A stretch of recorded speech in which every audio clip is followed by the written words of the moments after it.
자, 이번 시간에는 사회복지 실천론 살펴보도록 하겠습니다. 자, 먼저 1장의 사회복지 실천에서 사회복지 전문직에 대해서 얘기를 하고 있는데요.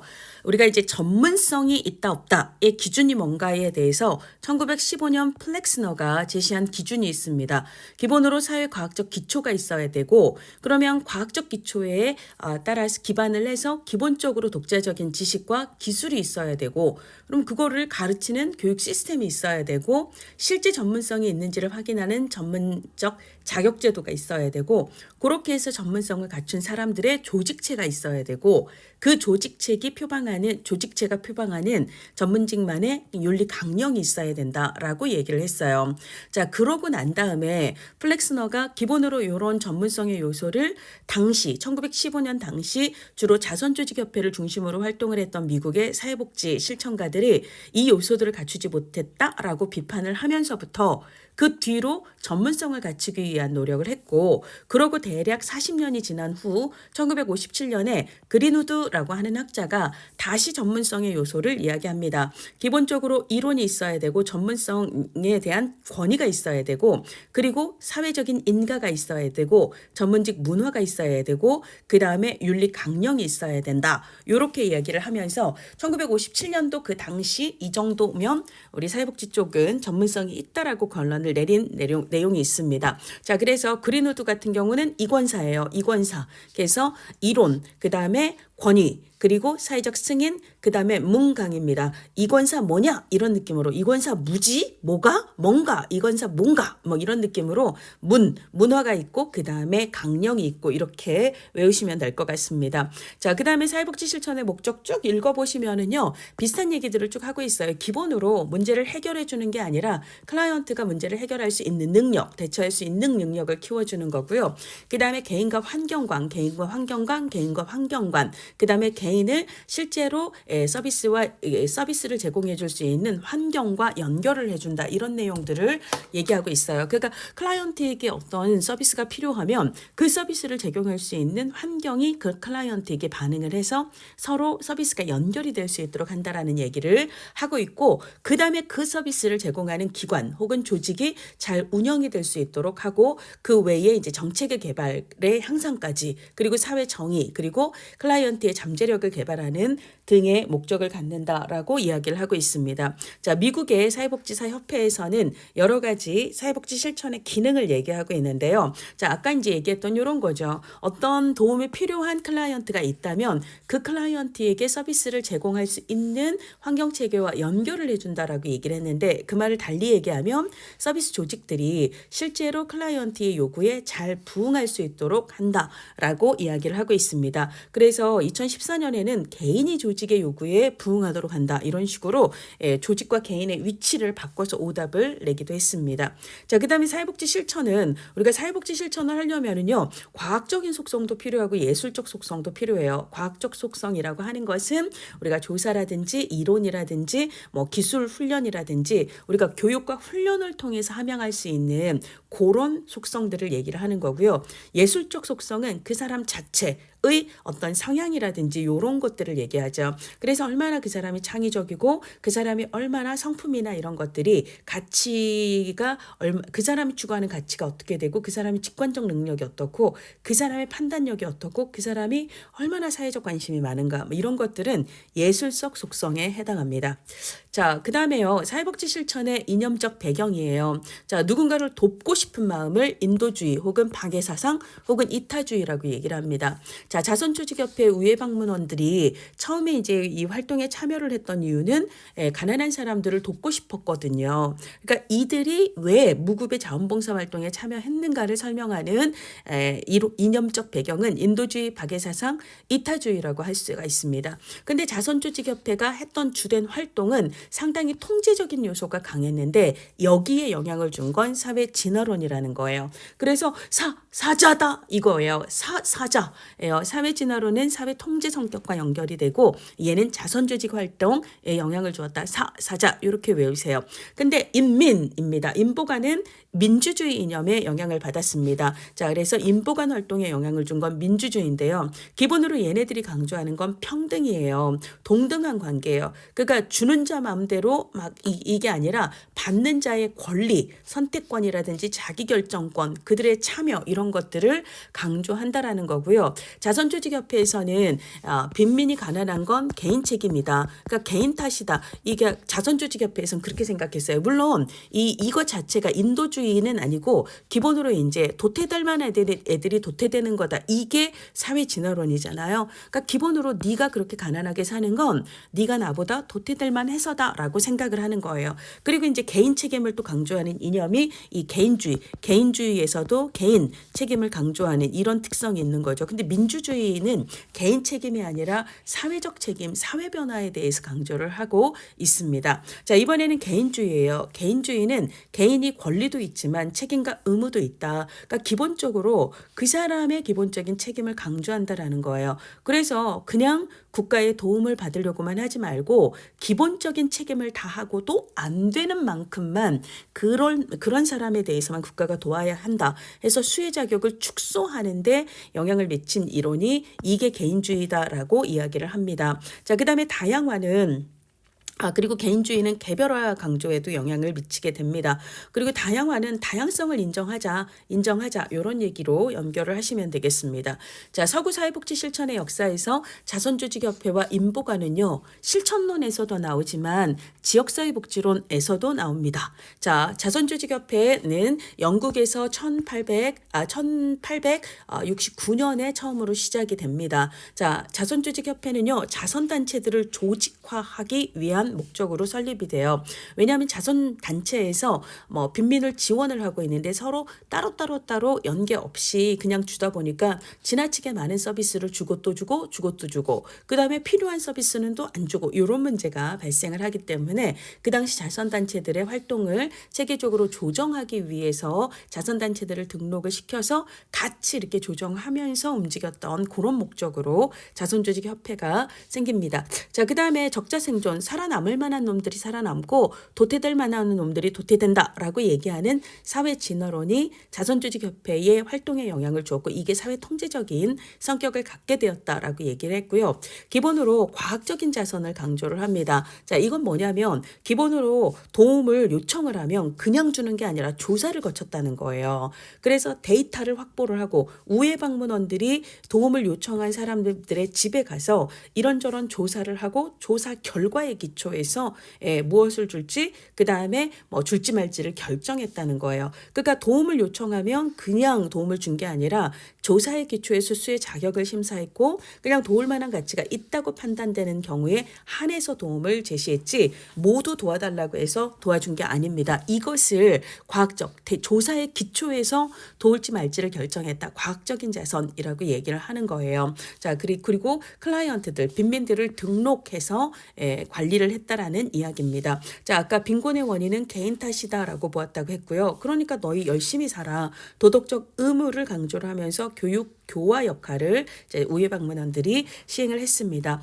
자, 케이스 바이 케이스로 움직였어요. 빈민들을 함께 모아놓고 같이 움직인 게 아니라 그냥 A 가구에서 도와달라고 하면 그 집 가서 조사한 다음에 돌아와서 판단을 하고 다시 가서 도와주고 이런 식으로 케이스 바이 케이스로 움직였기 때문에 얘네들은 개별 사회 사업에 태동에 영향을 주었습니다.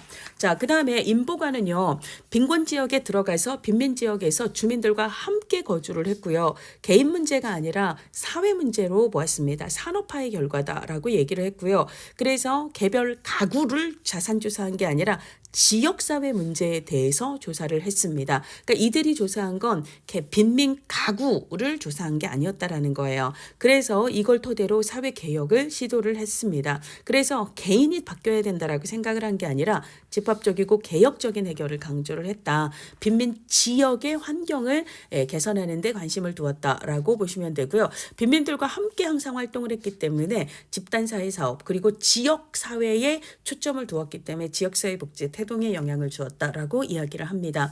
자, 그리고 이제 미국의 사회복지 실천인데요. 영국에서 자선조직협회와 인보관이 이게 시작이 되고 난 직후에 바로 미국에서도 자선조직협회와 인보관 활동이 이루어지게 됩니다. 특히 미국의 전문직 그 역사에서는 자선조직협회가 중요한 역할을 초기 하게 되는데요. 자선조직협회, 의회 방문한들, 교육 프로그램이 있었고 등등등을 얘기를 하고 있습니다. 19세기 후반에 이제 그리고 이제 일부 의회 방문원들의 활동에 보수를 지급하기 시작한 내용들을 얘기를 하고 있어요. 자, 그러다가 1905년입니다. 1905년에 의사인 카버트가 자신의 병원에 의료사회복지사를 처음으로 채용을 합니다. 예를 들어 환자가 실러 왔는데 그래서 치료를 하고 보니까 돈이 없대요. 근데 의사는 돈을 받아야 되기 때문에 그 사람을 후원을 받아서라도 의료비를 낼 수 있도록 해야 의사가 돈을 벌기 때문에 그래서 이제 그런 일을 하는 담당자를 병원에 두게 되었다라는 얘기입니다. 우리나라도 1958년에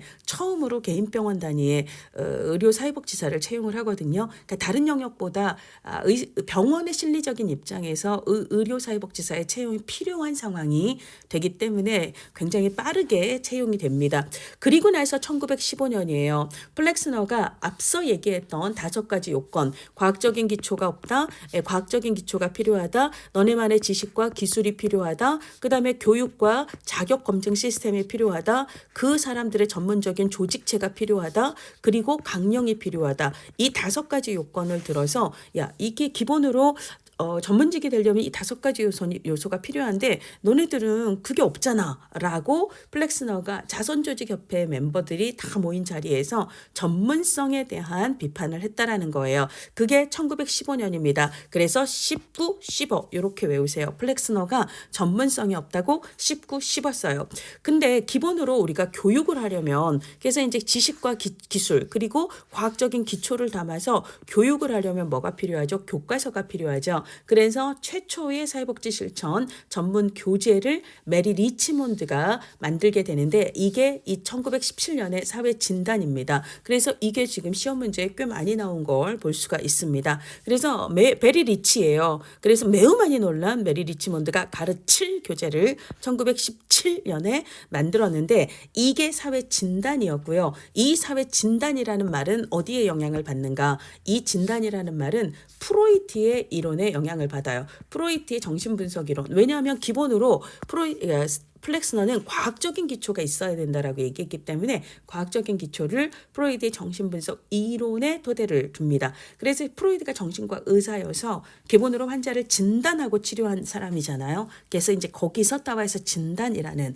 말을 사용하게 됩니다. 그렇게 해서 이제 이 교재를 가지고 공부를 한 사람들의 실제 이제 현장 시대, 그러니까 1920년대가 되는 거고요. 프로이트의 정신분석 이론에 영향을 받아 사회 진단 등의 교재로 공부를 한 사람들의 시대. 이게 이제 1920년대 진단주의가 되는 거고요. 그러면서 이제 진단하고 치료하는 치료자로서의 역할을 이제 강조하면서 전문성을 함양하려고 했다라는 거예요. 그다음에 이제 사회복지 실천의 3대 방법론이라고 하는 것은 요겁니다. 아까 이제 요거 집단 사회복지 사업, 그다음에 지역사회 복지 혹은 지역사회 조직화라고 얘기를 하고요. 그다음에 자선조직협회가 영향을 주었던 개별사회 사업 이거를 3대 방법론이라고 얘기를 하는데 이게 1920년대 각각 분화되었다는 거예요. 서로 통합이 된 게 아니라 각각 따로 발전을 했다라는 이야기입니다. 자, 그다음에 기본으로 19, 15의 플렉스너는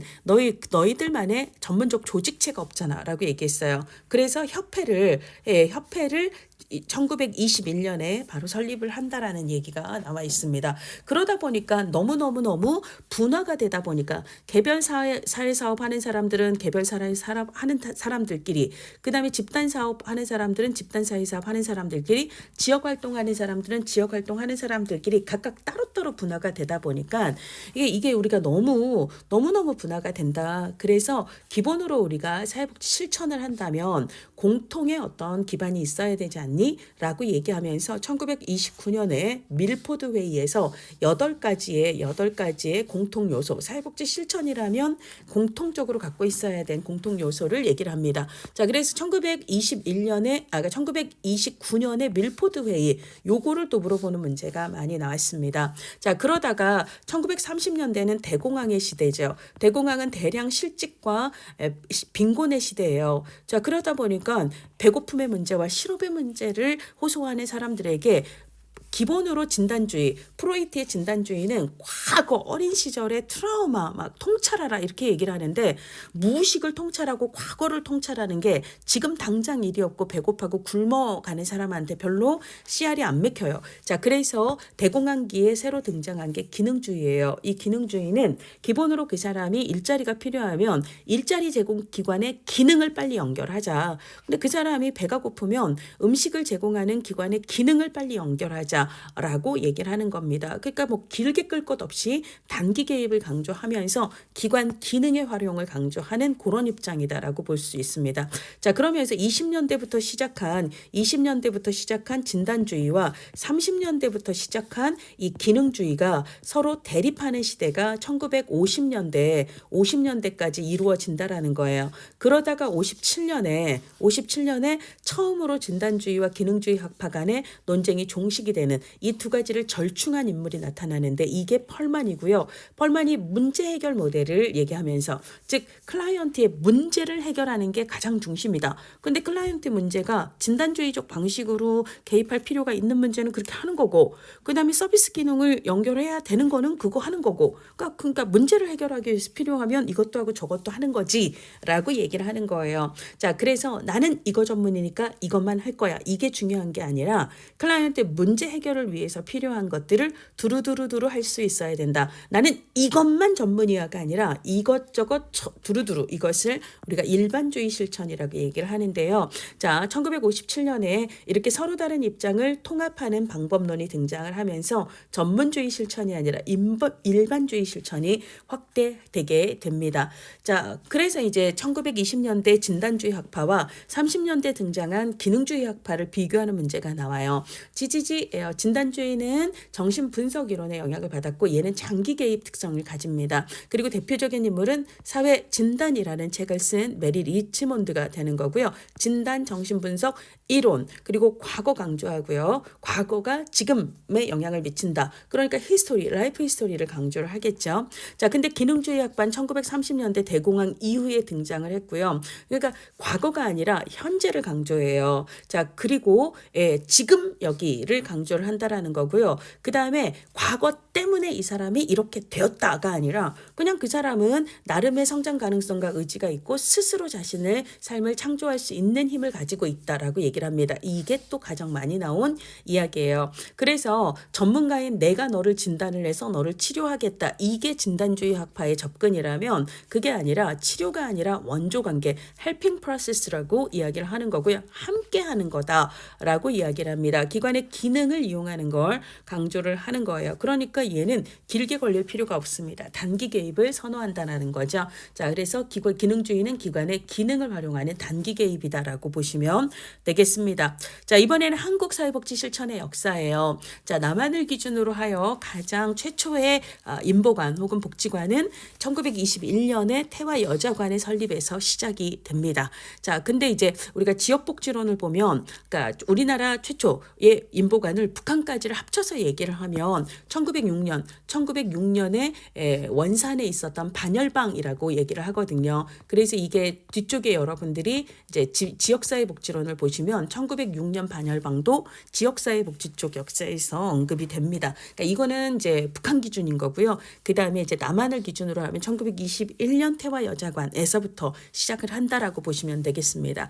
아까 메리 리치몬드가 가르칠 교재를 17년에 만들었는데요. 가르친다, 사사한다죠. 47입니다. 47년에 우리나라는 대학에서 정규과정으로 사회복지 교육이 시작이 되었습니다. 자, 그 다음에 1950년대는 한국전쟁 이후에 전쟁고아들에 대한 시설보호가 주로는 외국의 원조단체들, 외원단체라고 얘기를 하죠.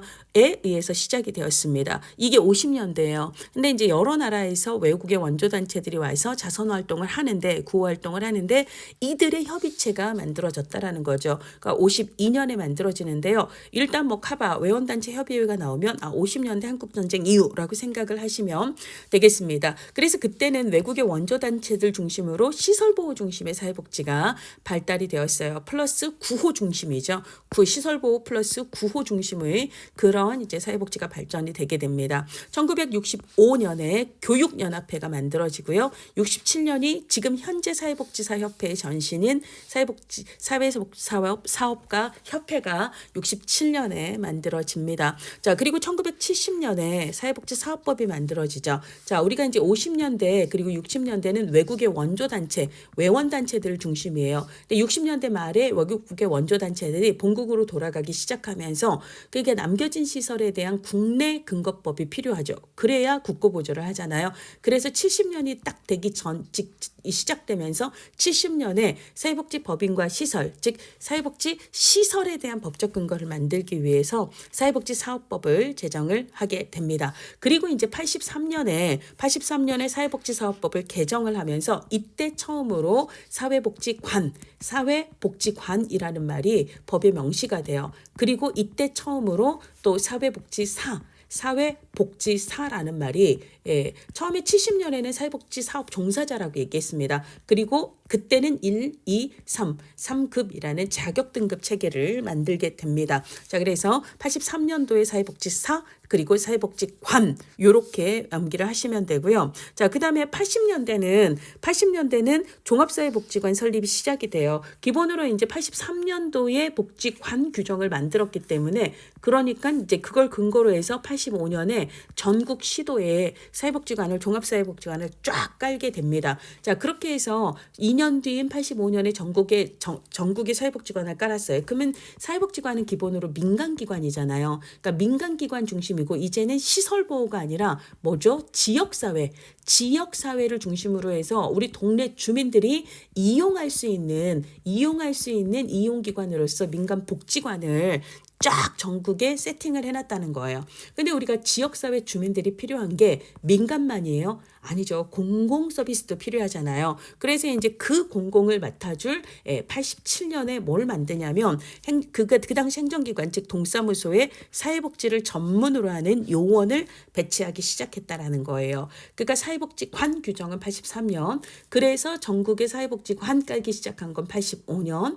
그렇게 민간 세팅을 마치고 그 다음 2년 뒤인 87년에 공공기관에 이제 동네 주민들을 위한 공공복지를 담당할 사회복지 전문 요원을 만들었고 후에 사회복지 전담 공무원으로 이름이 바뀌었다라는 얘기입니다. 자, 그다음에 95년에 정신보건법을 제정을 하면서 그 다음 연도에 정신보건사회복지사 제도, 지금은 정신건강사회복지사로 이름이 바뀌었습니다. 이게 95년, 97년인데요. 이건 어떻게 외우시냐면 구호 정보 사보기 이렇게 외우세요. 구호 정보 사보기. 왜냐하면 우리가 법제론에서 사회보장 기본법을 어차피 외워야 돼요. 이거 진짜 많이 나오거든요.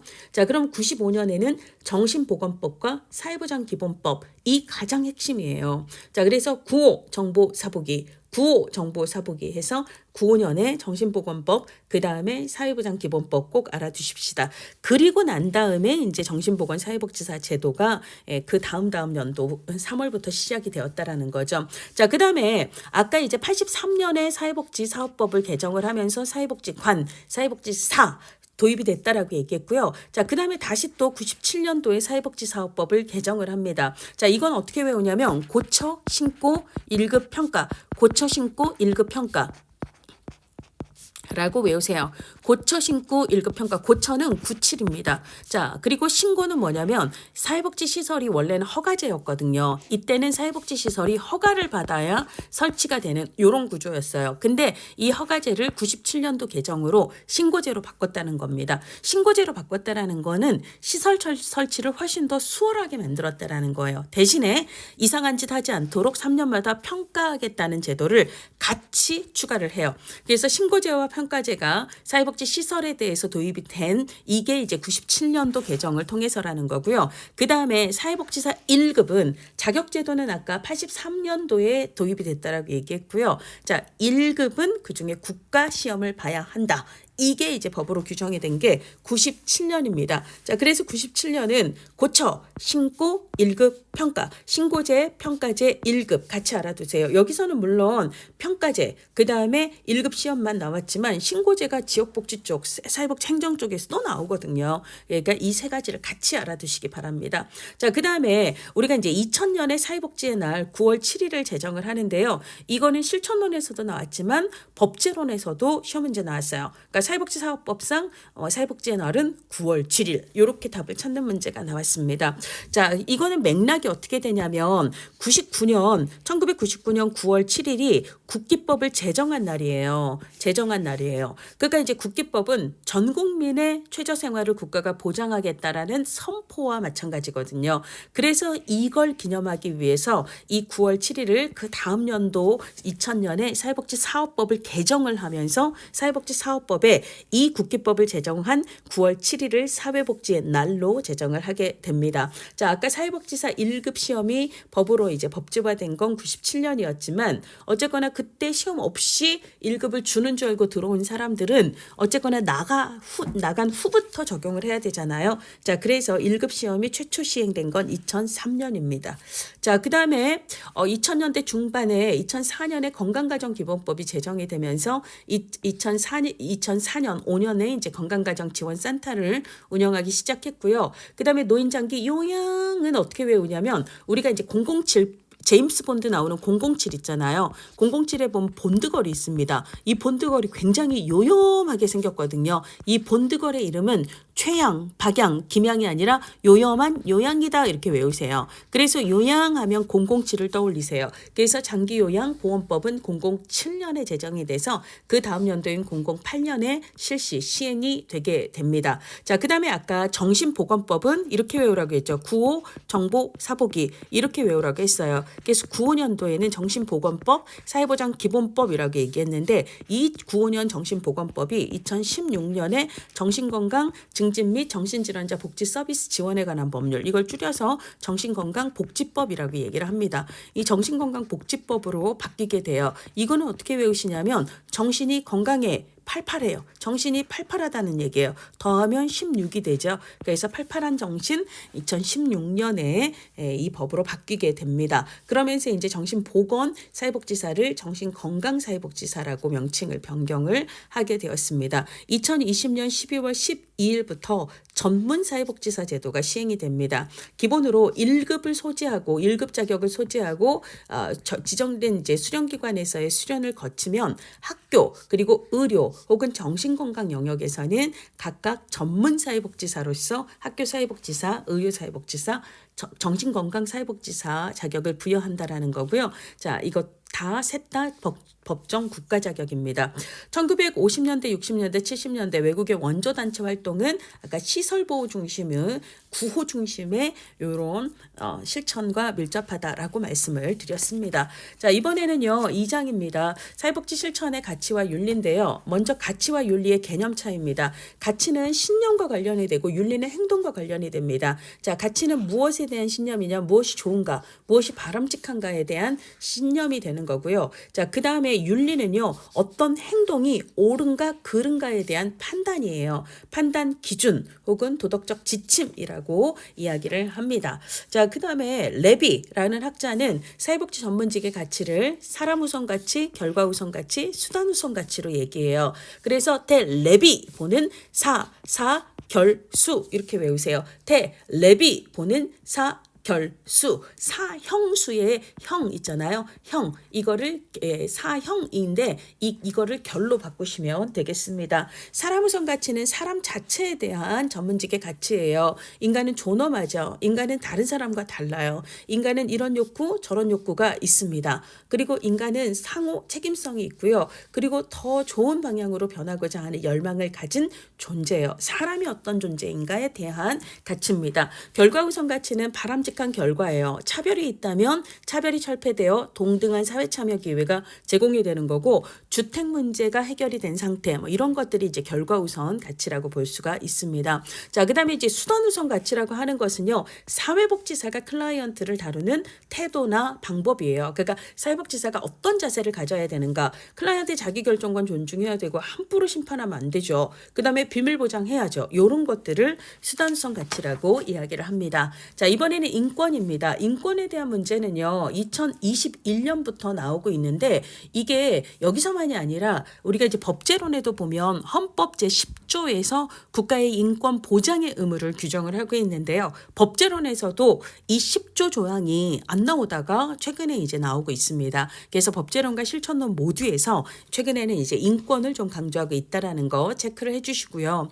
자, 모든 인간에게 인간답게 살 권리죠. 모든 인간에 해당하는 보편적 권리입니다. 그래서 이거는 이제 법적으로도 국내법, 국제법에 의해서 법으로 보장하려고 하는 그런 인간 존엄성에 대한 보장이죠. 자, 인권의 특징은요. 인간은 태어나면서부터 존엄성을 가지고 태어나요. 천부적인 인권입니다. 모든 인간이 권리를 가집니다. 보편성입니다. 다른 사람에게 양도할 수 없습니다. 불가향성이죠. 그 다음에 불가분이라고 하는 건 인권을 구성하는 다양한 자유권, 평등권 여러 가지 권리가 있는데 그중에 너는 이것만 가져. 이거는 갖지 마. 이렇게 분할해서 특정의 일부 권리만 부여하고 다른 건 보장하고 그렇게 할 수 없다라는 거예요. 인권은 분할할 수 없다라는 거 불가분성입니다. 누구도 침해할 수 없습니다. 불가침성이고요. 자, 인간이라면 영구적으로 가지는 권리예요. 항구성입니다. 그래서 이런 특징이 있고요. 인권의 발전은 자유권이라고 하는 건 개인을 좀 더 초점으로 하는 거고요.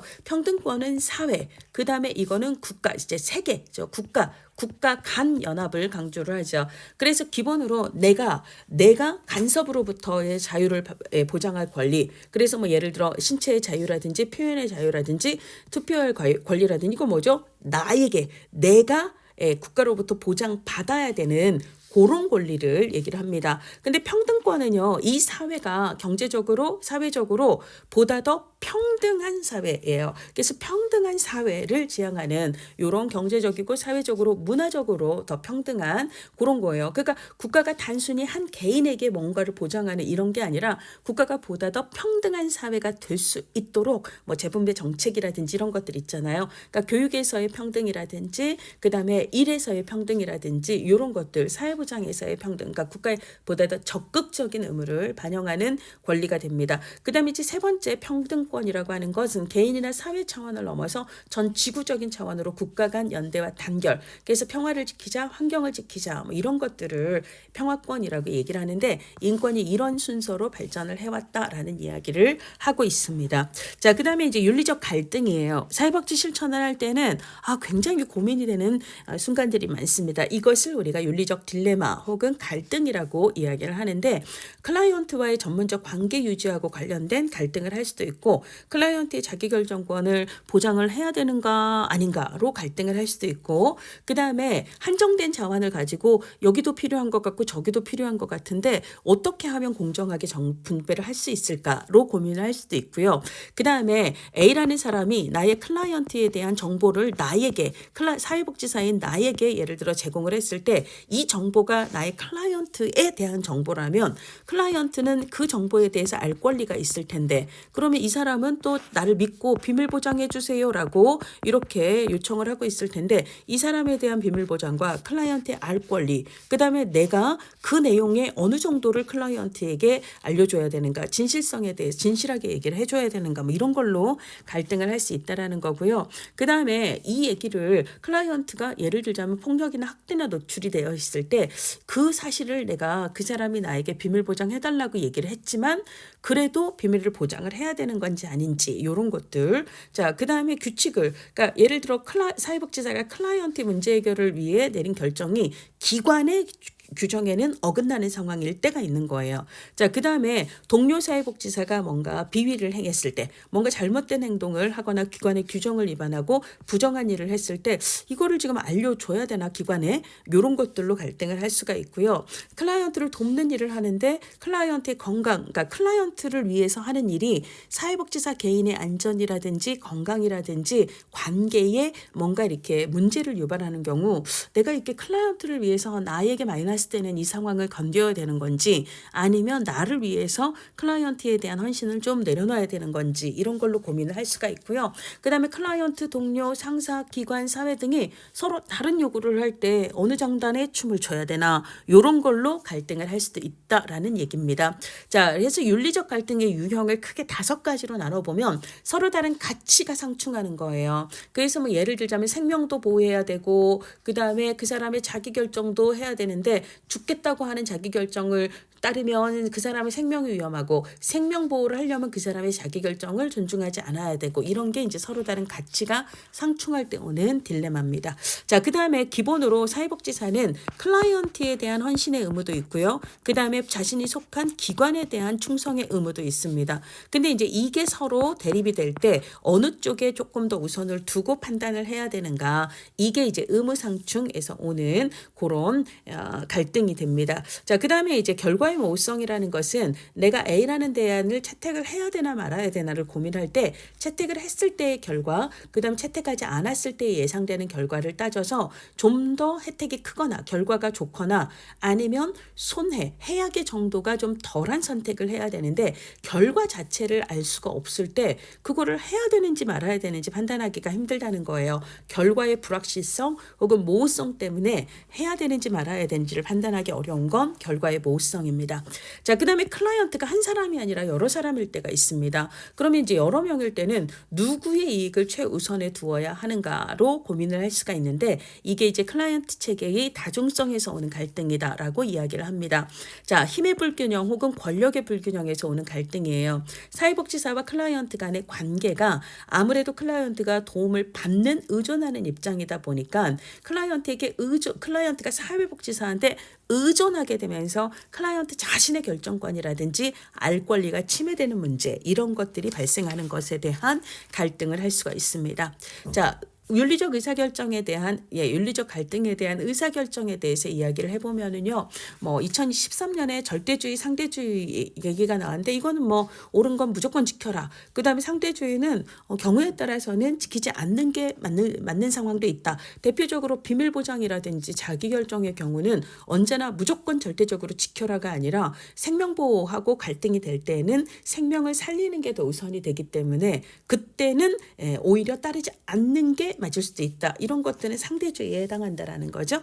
자, 로엔버그와 돌고프의 의사결정 지침이에요. 자, 로엔버그와 돌고프는요, 기본으로 윤리적 갈등이 있을 때 어떤 과정을 통해서 해결할 것인가 그 과정을 얘기하는 일반 결정 모델을 제시를 하고 있습니다. 자, 그 내용은 그 옆에 있어요. 윤리적 의사결정의 순서, 즉 과정을 121페이지 상단에서 얘기를 하고 있는데요. 자, 요거는요, 그 암기 팁을 활용을 하세요. 문관 참가 못해요. 이렇게 이과 문과가 있잖아요. 문관 참가 못해요. 자, 그래서 문관 참가 목대 효인데 그냥 못해요 이렇게 외우세요. 그래서 문제가 뭔지, 그 다음에 관련된 사람이나 제도가 뭔지, 누가 의사결정에 참여할지, 그 다음에 그들이 어떤 가치를 갖고 있는지, 그 다음에 목표를 명확히 하고 목표를 달성할 수 있는 대안 혹은 전략을 찾고요. 각 대안의 효과성과 효율성을 평가한 후에 그 다음에 선택을 해서 수행을 하는 거죠. 그래서 뒤쪽은 뭐 당연한 거니까 앞부분 문관 참가 못해요. 이렇게 외우시면 될 것 같습니다. 자, 이렇게 의사결정 과정에 대한 이야기를 했고요. 자, 그러고 난 다음에 의사결정을 할 때 무엇을 고려해야 되는가, 고려할 내용을 3가지로 얘기를 하는데요. 이것을 무슨 스크린, 심사표라고 얘기를 합니다. 혹은 중거틀이라고도 얘기를 해요. 첫 번째는 요모조모 따져봐라. 이게 사정이고요. 그 다음에 관련된 규정을 따져봐라. 이게 규칙입니다. 그러고도 안 되면 그냥 내가 어떤 윤리 원칙이 더 우선이 되는지 1, 2, 3, 4, 5, 6, 7 순위 불러줄 테니까 이걸 따라라 라고 얘기를 하면서 최후의 수단으로 윤리 원칙 심사표를 얘기합니다. 그 전에 이제 이것저것 따져보고 즉 사정하고 그다음에 규정도 따져보고 난 다음에 그러고도 안 되면 윤리 원칙 심사표를 따라라라고 얘기를 하면서 윤리 원칙 심사표라고도 하고 중거틀이라고도 얘기를 합니다. 1순위가 가장 높은 순위가 돼요. 자, 그래서 1순위부터 낮은 순위까지를 7개로 얘기를 하는데 이거는 그냥 외우세요. 무조건 외우세요. 생평자체 3사진이에요. 이게 입에 딱 붙을 때까지 외우셔야 됩니다. 생평자체 3사진. 가장 중요한 건 생명보호고 그다음에 평등과 불평등이에요. 그러니까 두 사람의 조건이 같다면 같은 처우를 해야 되고 두 사람의 조건에 차이가 있다면 조건에 따른 서로 다른 처우를 해야 한다. 이게 이제 평등과 불평등의 원칙입니다. 그 다음에 자율과 자유의 원칙은 자기 결정권을 존중하는 거고요. 그 다음에 이걸 해도 문제, 저걸 해도 문제라면 문제가 가장 적은 선택을 하라는 거죠. 그 다음에 삶의 질을 향상시킬 수 있는 선택을 하라. 그 다음에 클라이언트 사생활을 보호하고 비밀을 보장하라는 거. 그 다음에 일반적으로 법원에서 주로 형사사건과 관련해서 뭐 예를 들어 사망사고라든지 상해사고라든지 이것과 관련해서 법정에 증언을 해야 되는 상황, 일 때는 진실을 충분히 공개를 해야 된다라는 것, 이거를 성실의 원칙이라고도 이야기를 합니다. 자, 그래서 생평자체 3사진 꼭 순서를 알아두시고요. 위쪽 생명주 보호로 갈수록 더 우선이 되는 원칙이다라고 알아두시기 바랍니다. 자, 이번에는요 사회복지사 윤리 강령으로 가보도록 하겠습니다. 사회복지사 윤리 강령은 우리가 앞에서 맨 처음에 이제 얘기를 했을 때 1915년에 아브라함 플렉스너가 전문성의 5대 요소를 얘기하면서 과학적 기초, 니네만의 지식과 기술, 그 다음에 교육체계와 자격체계, 그리고 전문직 조직체, 그 다음에 그리고 그 전문직 조직체의 강령이 필요하다라고 얘기했고요. 1957년 그린우드도 기본으로 조금씩 달라요. 제가 그래서 이권사 문강, 이권사 뭐야? 이거를 이권사 문강 해가지고요. 그래서 이론이 있어야 되고 전문적 권위가 있어야 되고 사회적 인가가 있어야 되고 그 다음에 문화가 있어야 되죠. 그렇죠? 그 다음에 강령이 있어요. 전문직 문화하고 윤리 강령이 있어야 되죠. 그러니까 강령은 기본적으로 전문직의 기본 요소다라고 볼 수가 있습니다. 그래서 이제 윤리 강령이라고 하는 건 그 전문직의 전문가가 지켜야 될 전문적 행동 기준이나 원칙을 기술해 놓은 것을 이야기를 하고요. 사회복지사 윤리 강령은 사회복지사협회, 그러니까 한국사회복지사 윤리 강령은 한국사회복지사협회가 채택을 합니다. 이제 이거는 윤리 강령이지 법이 아니에요. 그러니까 법은 법적 구속력을 가지지만 윤리 강령이 그것을 어겼다고 해서 법적인 제재를 가하거나 법적인 처벌을 할 수 있는 구속력을 가지지는 않습니다. 자, 그 다음에 윤리강령의 기능은요, 쭉 읽어보시면 아실 거예요. 기본으로 지침과 원칙을 제공하고 그래서 보다 더 윤리적 민감성을 고양시켜 윤리적 실천을 하면 클라이언트가 비윤리적인 실천으로부터 보호가 될 겁니다. 그 다음에 기본으로 대사회적으로 우리 사회복지사들은 이렇게 해라고 기본으로 알리는 기능을 하기 때문에 외부에서 이래라 저래라 통제하지 않아도 우리가 알아서 이렇게 한다라고 알려주는 거잖아요. 그래서 외부 통제로부터 전문직을 보호하고 그리고 사회복지사가 스스로 자기 규제를 통해서 전문성을 확보하고 클라이언트를 보호할 수 있는 그런 기능을 하게 됩니다. 자, 이번에는 한국사회복지사 윤리강령인데요. 한국사회복지사협회에서 처음 채택한 건 1982년이고요. 자, 5번에 걸쳐서 개정을 했는데 지금 현재 버전은 2023년 4월 13일에 개정된 제5차 개정 버전입니다. 자, 기본으로 구조를 보면은요. 전문이 있고 그 다음에 목적을 얘기하고 있고요. 그 다음에 기본 가치를 인간 존엄성과 사회정의로 얘기한 후에 이 각각에 대한 기본 원칙들을 제시를 하고 있습니다. 그리고 윤리기준을 5가지로 제시를 하고 있는데 이게 이제 기본적인 윤리기준, 클라이언트에 대한 윤리기준, 동료에 대한, 기관에 대한, 사회에 대한 윤리기준이에요. 그래서 이거를 암기할 때는 기본적으로 클라이언트와 동료에게 기 치면 안 돼요. 기 치면 안 돼요. 그래서 사회에 대한 기관에 대한 윤리 기준으로 나눠진다라고 알아두시기를 바랍니다. 그렇고요. 그렇고 이제 전문에서는 여러 가지 사명을 얘기해요. 뭐 인본주의, 그다음에 민주주의, 뭐 그다음에 평등주의, 그다음에 존엄, 그다음에 존중, 그다음에 자유, 뭐 그다음에 사회정의, 평등, 자유 이런 것들을 얘기를 하는 거고요. 그걸 위해서 우리는 전문적인 지식과 기술을 개발하고 능력과 품위를 유지하기 위해서 노력하겠다라고 되어 있는 게 전문의 내용입니다. 자, 그다음에 이제 목적은요. 이 사회복지사 윤리강령의 기능하고 거의 비슷한 내용이에요. 읽어보시면 거의 같은 내용인 걸 알 수가 있습니다. 자, 그다음에 기본 가치, 사회복지사 윤리강령에서 표방하고 있는 기본 가치는 인사예요. 안녕하세요, 인사.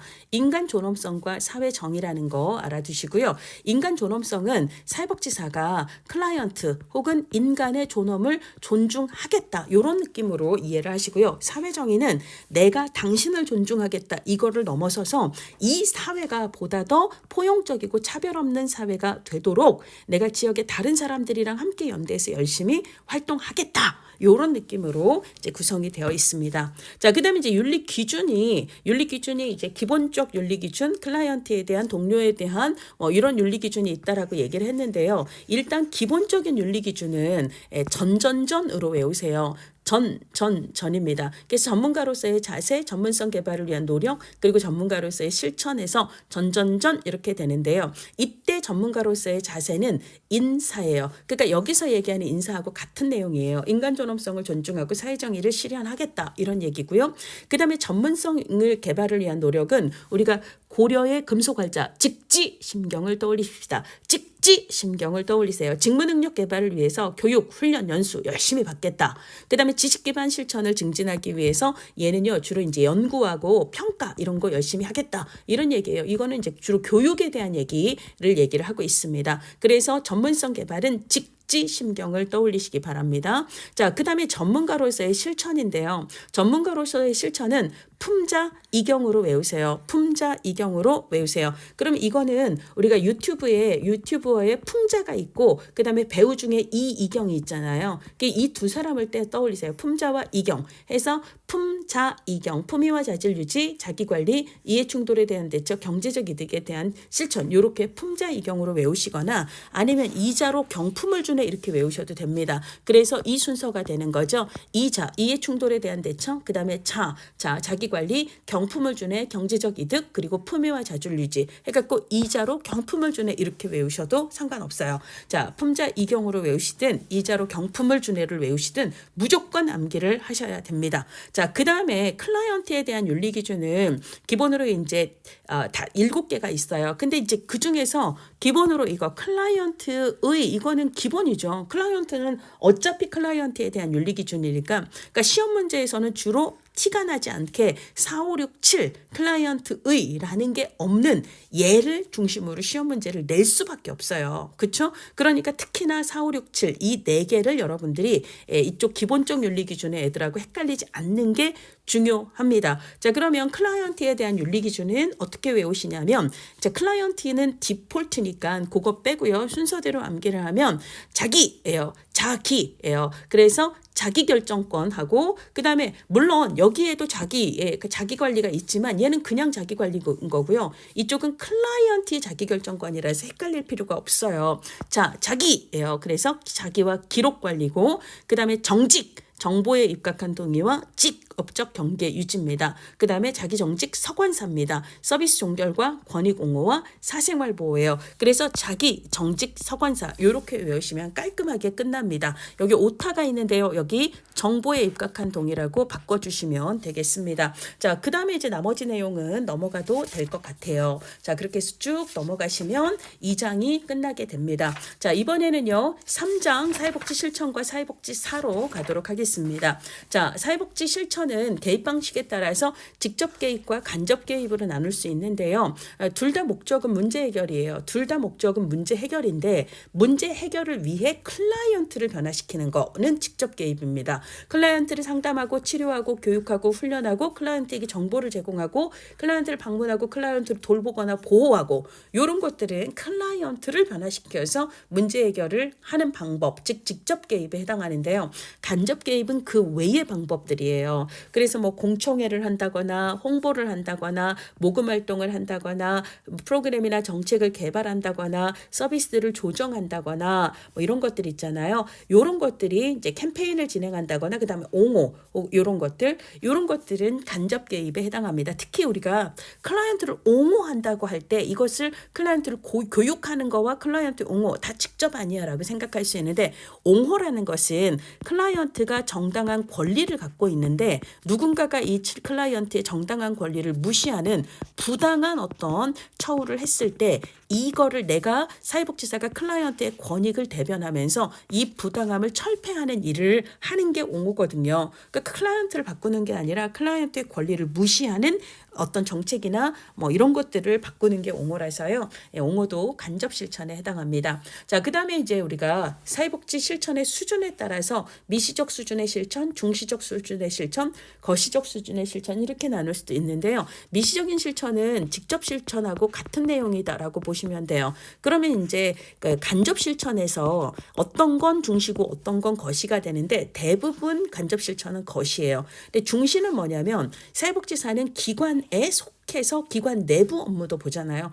주로 이제 행정 업무가 되는 거죠. 이거는 중시적 실천이 돼요. 그리고 그뿐만 아니라 기관이나 조직 간 활동 있죠. 그래서 예를 들자면 지역의 사회복지 관련 혹은 사회보장 관련 기관의 실무자들 간 네트워크 회의라든지 뭐 사례관리 회의를 한다. 이러면 기관 간 그 실무자들 끼리의 그 연대가 되는 거잖아요. 이런 건 중시적 실천이 됩니다. 그 외의 거시적인 실천들은 다 간접 실천들은 다 거시적 실천에 해당한다라고 보시면 되겠습니다. 자, 이번에는 사회복지 실천 현장의 구분이에요.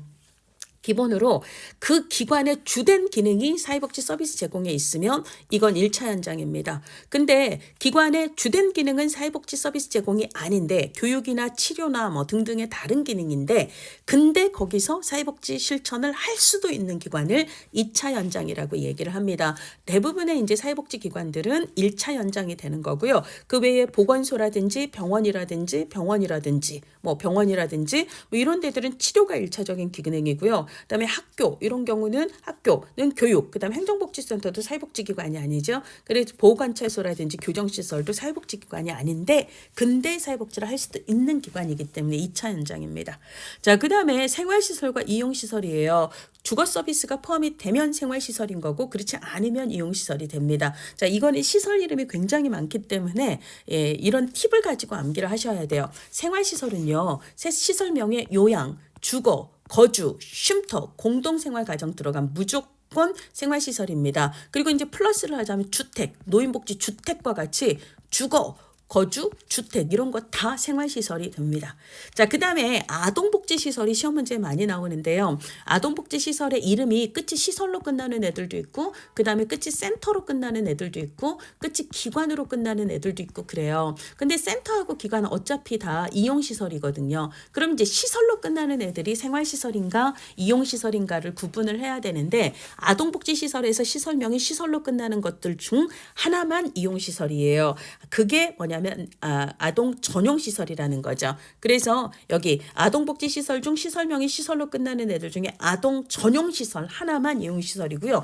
나머지 아동 무슨 시설은 다 이용시설입니다. 그러니까 아동 양육시설, 아동 보호치료시설 이거 많이 나왔죠. 그 다음에 자립지원시설도 아동복지시설이거든요. 얘네들은 다 생활시설이 됩니다. 그 다음에 이제 청소년복지시설이 있는데요. 청소년 쉼터, 청소년 치료재활센터, 청소년 회복지원시설, 청소년 자립지원관 이런 게 있는데 일단 청소년 복지시설은 다 생활시설입니다. 근데 주로 시험 문제에서는 청소년 쉼터가 나오게 될 겁니다. 자, 그 다음에 가정폭력, 성폭력, 그 다음에 성매매, 피해자 보호시설 있잖아요. 이 보호시설이라고 들어가 있는 것은 다 생활시설입니다. 자, 그래서 쭉 보시면 시험에 나온 거 보시면 공동생활가정, 쉼터, 그 다음에 아동시설들, 그 다음에 노인, 그러니까 요양시설하고 요양 공동생활, 요양원 들어가면 그리고 요양해서 요양 요양이 들어가는 것들이 있는데요. 근데 이 요양의 요가 의료의 료와 같아요. 그래서 노인복지시설에서 노인 지금 의료복지시설 나왔잖아요. 노인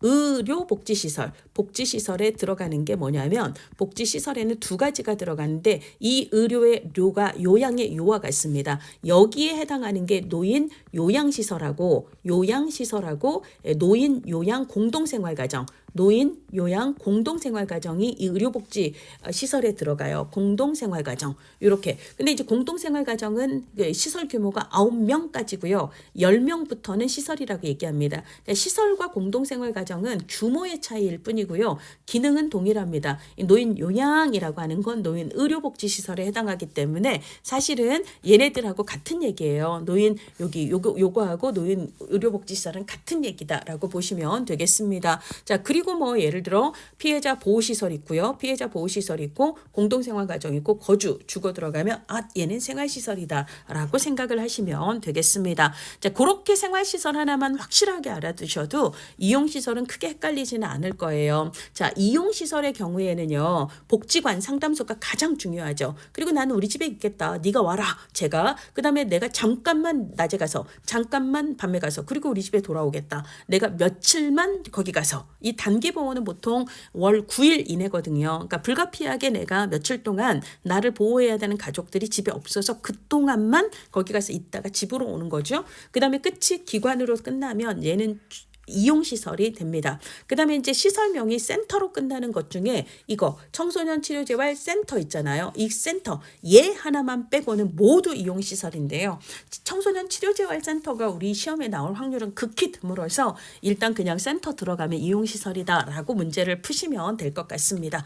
그리고 이제 장애인 복지시설에서는요. 장애인 복지시설에서는 기본으로 거주시설 혹은 쉼터 혹은 공동생활가정 이것만 생활시설이고요. 나머지는 다 이용시설이다라고 생각을 하시면 되겠습니다. 자, 그래서 복지관, 그 다음에 보호시설, 주간보호, 그 다음에 재가, 그 다음에 기관, 그 다음에 센터, 그 다음에 또 주간보호, 그 다음에 장애인 쪽은요. 기본으로 거주, 쉼터, 공동생활 아니면 모두 다 이용시설이라고 얘기를 했습니다. 그 다음에 센터, 기관, 어린이집은 뭐 아시죠? 센터. 그 다음에 센터, 상담소 이렇게 나왔어요. 그래서 이런 키워드들로 구분을 하시기를 바랍니다. 정말 시험에 많이 나옵니다. 그 공공이냐 민간이냐는 뭐 읽어보시면 아실 거예요. 특히 사회복지 공동모금의 민간기관입니다. 이거 공공기관이라고 착각하시면 안 돼요. 자, 그 다음에 서비스를 직접적으로 제공하는 기관이 있고요. 행정기관, 그러니까 기관이나 인력을 후방에서 지원하는 기관이 있죠. 얘네들은 행정기관이라고도 하고 간접서비스기관이라고도 얘기를 하는데요.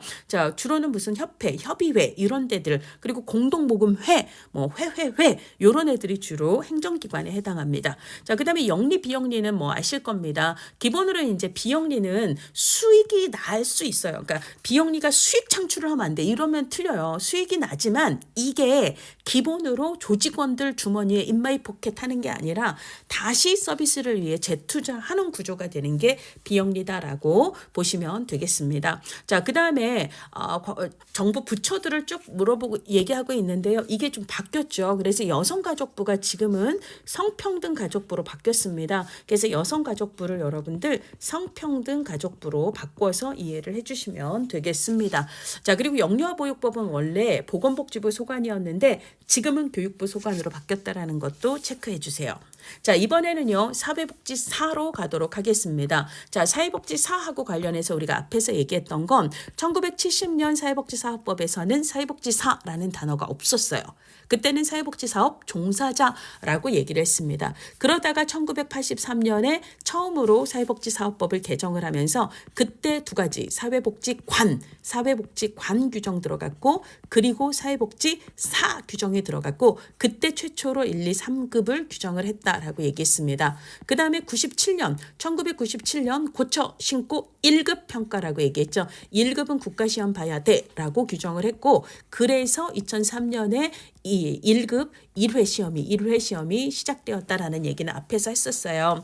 자, 그래서 사회복지사 자격 및 처우에 관한 사항은 사회복지사업법에 근거를 하고 있고요. 그 다음에 지금 현재는 1, 2급입니다. 원래는 1, 2, 3급이었는데 이 3급이 2019년부터는 없어져요. 그래서 2019년부터는 1, 2급 체계로 바뀌었습니다. 그리고 1급 시험은 뭐 사회복지사협회가 관장하는 거 당연히 알고 계실 거고요. 그 다음에 아까 2020년 12월부터는 의료, 학교, 정신건강사회복지사는 1급 시험을 소지하고 1급을 소지하고 플러스 수련을 받을 때 이제 주어지는 전문사회복지사다라고 얘기했고요. 사회복지사를 포함해서 이 전문사회복지사 자격 모두 법으로 규정하고 있는 법정 국가 자격에 해당합니다. 자, 사회복지사의 기능에 따른 역할급은 넘어가도록 할게요. 더 중요한 건 사회복지사의 역할입니다. 자, 조성자라고도 얘기하고 조력자라고도 얘기하는데요. 이거는 enable하게 하는 거예요. 클라이언트가 able 하게 하는 겁니다. 스스로 문제를 대처할 수 있도록 그의 능력을 향상시키는 거, 능력을 개발하는 데 초점이 있습니다. 사회복지사가 주도적으로 하는 게 아니라 클라이언트가 자신의 능력으로 변화할 수 있도록 하기 위해서 자신의 강점과 자원을 찾아내 활용할 수 있도록 도와주는 역할이 조력자가 됩니다. 중개자는요, 우리가 앞서 사회복지 실천의 목적은 클라이언트가 스스로 뭔가를 할 수 있도록 하는 것뿐만 아니라 개인과 환경간 상호작용을 촉진함으로써 그 개인에게 필요한 서비스나 기회를 제공할 수 있는 주변 환경 체계 내 서비스 기관을 연결하는 데 있다라고 두 번째 목적을 얘기했어요. 그래서 클라이언트에게 필요한 자원이나 서비스를 연계하는 거예요. 연결하는 거예요. 혹은 소개하는 거예요. 이게 중개자 혹은 자원연계자 혹은 자원연결자라고도 이야기를 합니다. 자, 중재는 어떨 때 필요하냐면 갈등이나 의견 차이나 분쟁이 있을 때 양자 간의 논쟁에 개입해서 합의를 이끌어내는 역할인데 이때 중요한 건 뭐다? 중립을 지키면서 합의를 도출하는 게 중요합니다. 그래서 갈등, 그 다음에 의견 차이, 분쟁이 있으면 중재자라고 생각을 해야 되고요. 자, 그 다음에 옹호자입니다. 아까 옹호자는 제가 직접 실천이 아니라 간접 실천에 해당한다라고 말씀을 드렸어요. 클라이언트가 정당한 자신의 권리를 부당하게 침해당하는 그런 일을 당했을 때 내가 클라이언트 편에서 클라이언트의 권리와 입장과 권익을 대변하고 이 부당한 처우의 변화를 모색하기 위한 활동을 하는 걸 이것을 우리가 옹호자라고 얘기를 합니다. 법이 문제가 있다면 법을 바꾸는 거고요. 그 다음에 어떤 기관이 문제가 있다면 혹은 학교가 문제가 있다면 학교 당국에 정식으로 요청을 해야 되고 이렇게 되는 거죠. 교사나 교육자 역할은 클라이언트의 능력을 향상시킬 수 있는 교육적 프로그램 혹은 클라이언트에게 가르쳐주는 역할, 정보를 제공하고 기술을 훈련시키는 역할을 하게 됩니다. 자, 그 다음에 조정이라고 하는 것은요. 우리가 이제 앞에서 자선조직협회가 왜 생겼나? 자선조직협회는 어디에서 처음 생겼다고요? 영국 런던에서 처음 생겼어요. 1869년 영국 런던에서. 왜 생겼죠? 그 당시 자선단체들의 활동을 조정하기 위한 목적입니다. 자, 그래서 클라이언트가 이게 자선조직협회가 생기기 전에는 자선단체들이 서로 활동 조정을 하지 않기 때문에 준 것도 주고 준 것도 주는 이런 문제, 그 다음에 없는 건 또 없는 중고가 누락의 문제가 있어요. 그러니까 클라이언트가 나는 A도 필요하고 B도 필요하고 C도 필요한데 이놈의 기관들이 다 A만 주고 있고 B, C는 없어. 이런 문제가 있으면 시적절한 방식으로 서비스를 제공받기 어려워집니다. 자, 그래서 시적절한 방식으로 서비스를 제공받도록 하기 위해서 다양한 기관에서 산발적으로 제각각 주고 있는 서비스를 보다 체계화시키는 조정하는 역할을 하는 게 조정자다라고 볼 수가 있습니다. 자, 협상가는요. 뭐하고 비슷하냐면 중재자하고 비슷해요. 자, 그런데 중재자는 중립적 위치가 중요합니다. 중립적 위치에서 중재하는 게 중요한데요. 협상가는 갈등 상황에 있는 양자 A하고 B가 갈등 상황에 있으면 내가 A나 B의 어느 한 편과 동맹을 맺고 그 사람에게 좀 더 유리하게 타협을 이끌어내는 역할, 이것을 협상가라고 얘기를 합니다. 자, 그 다음에 이제 행동가나 활동가는 액티비스트는 보통 이제 옹호자하고 좀 연결이 되는 부분이 많죠. 그래서 권리 침해 혹은 불평등의 이슈에 대해서 관심을 받고 보통 연대를 통해서 그걸 변화시키기 위해 실질적인 액션, 그러니까 피켓팅을 한다거나 무슨 시위를 한다거나 이런 것까지를 하는 걸 우리가 행동가, 활동가라고 얘기를 합니다. 그 다음에 이니시에이터, 주창자라고도 하고 창시자라고도 하고 혁신가라고도 얘기를 하는데요. 이 문제가 되게 중요한데도 불구하고 대중들이 잘 몰라요. 그러면 대중의 관심을 갖도록 뭔가 이렇게 촉구하는 역할, 이것을 주창자라고 이야기를 합니다. 계획가하고 연구자는 읽어보시면 당연히 알 수 있을 거라고 생각을 합니다. 자, 일단 3장까지 하고 쉬었다가 4장 4장부터 가도록 하겠습니다.